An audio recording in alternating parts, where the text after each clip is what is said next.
भगदड़ के बहल तूफान हो, कितने के चली गइल जान हो।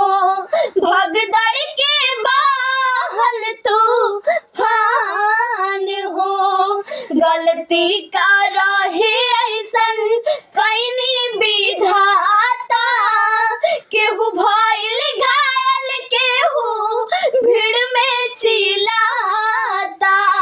गलती का